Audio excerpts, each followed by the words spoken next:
everyone, and we want to jump right into it. I'm going to ask you a question. Have you ever thought about the conversation of changing your life? Do you feel like you're chasing change, wanting to change, knowing something should change, but not really knowing how to implement that change in your life? Then listen up, because this video is for you.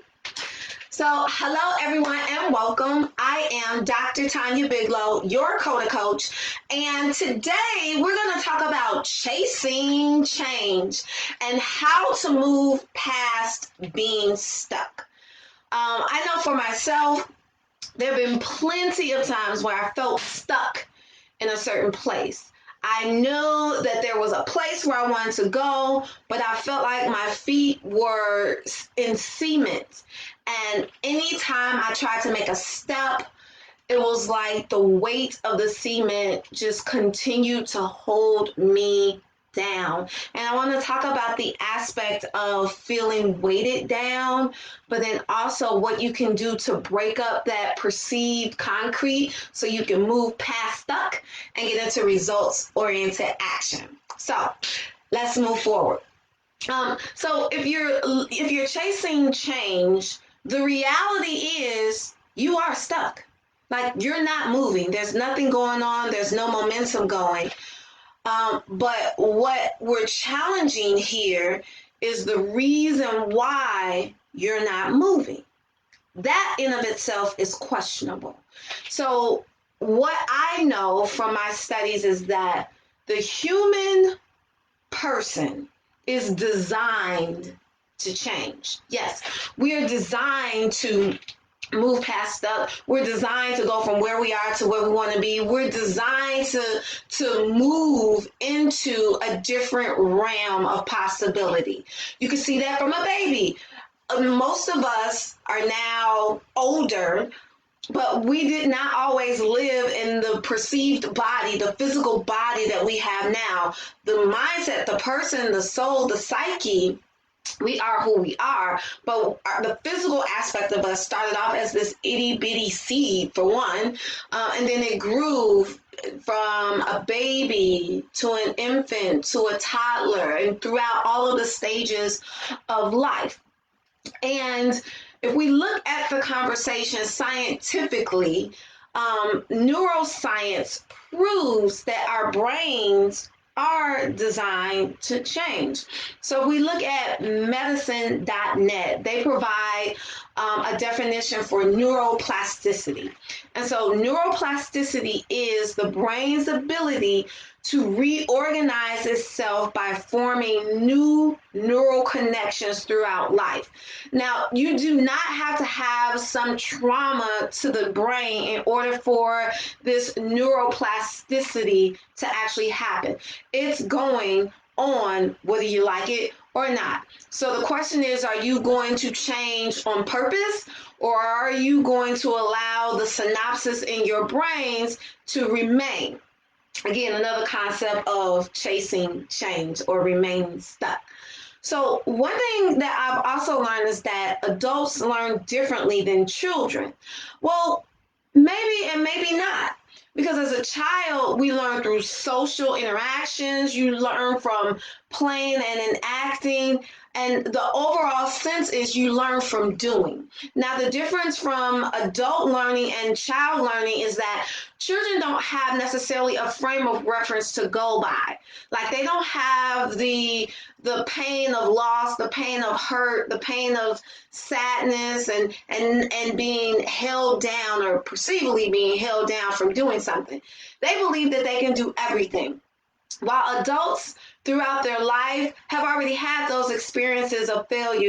You've had those experiences of doubt, of worry. You've also had pastors, parents, and politicians feeding your brain to say what you can and cannot do. So while children are open to receiving new experiences and making decisions based on that, adults are a little jaded. So we have a little bit more, a bigger hump to go over than a child. But the conversation of change doesn't change. we still have to move past being in a place and knowing where it is that you want to be. So you get a chance to make a choice in every waking moment of the day. And when we talk about learning as an adult, there are actually 7 steps that author John Arnold talks about in his book, The Art of Decision Making. And when you go through those 7 steps, you have the outline of how you actually make a decision. Now, I'm not going to go over all of the 7 steps because most people get stuck at step 2. So we're gonna pause right there. So step number 1 is you identify a gap, right? So there's something that's missing. You want more money, that's a gap. You want a better relationship, that's a gap. You want time freedom, money freedom, those are gaps, right? So you identify the gap. And then the next step is that you identify if you want to make the shift or not. So first you realize there's a gap, and now you get to the point where you make a choice. And you may consciously say in that choice, yes, I want a better job. Yes, I want a better relationship. Like you consciously want that to be your reality. But what happens is our old habits, our limiting beliefs, and your conditions or your disempowering condition patterns start to show up. Well, they've always been there, but now they come full circle and they're right in your face because now those limiting beliefs are going to start to scream loudly. You're going to start to hear things like, I'm not good enough.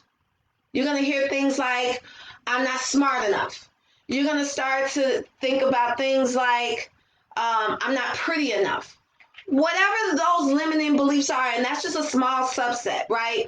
Conversely, you may also have other limiting thoughts that come up that say, I'm too much, or you may even think, I'm not enough.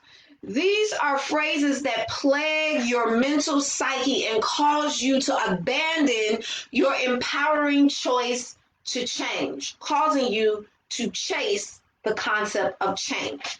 So, how do you combat those thoughts? Well, what I've learned to do is have reality tests. And so my way of reality testing may not be conventional, but it works for me and it works for my children. So, and this is what I kind of teach when I'm coaching. So I believe in performing reality tests that disprove the limiting belief, right? So you don't want to go and say, if your limiting belief is, I'm not good enough, what you do, or you say, I'm not good enough, or not, I'm not smart enough, right? What you don't want to do is go and look for ways to prove that you're not smart enough. Because guess what? You're so smart, you're going to find things that prove how smart you're not. So what you want to do and what I do and what I teach other people in my coaching is to work to disprove the limiting beliefs. So what you do is you find data that supports that you are smart enough. You find data that supports your learning, right? So you can ask yourself just real quick, easy questions like, what did I learn today? Right? And how did I implement that? What did I learn yesterday? What did I learn last week? What did I learn last month?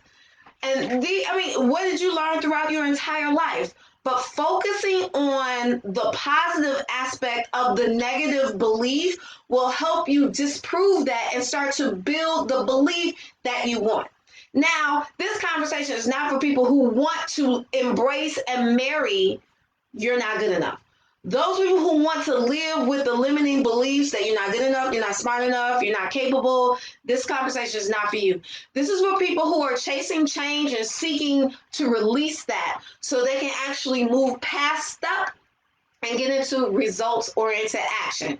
Because providing yourself with data to support the belief that you want to act from gives you the support and the backing that you need in order to implement the change that you seek in your life. That's it, ladies and gentlemen. I am Dr. Tanya Biglow, your resident philosophical physicist, aka your Coda Coach. I want to say peace, bye-bye for now, and remember to live your life like every moment matters. Bye-bye for now.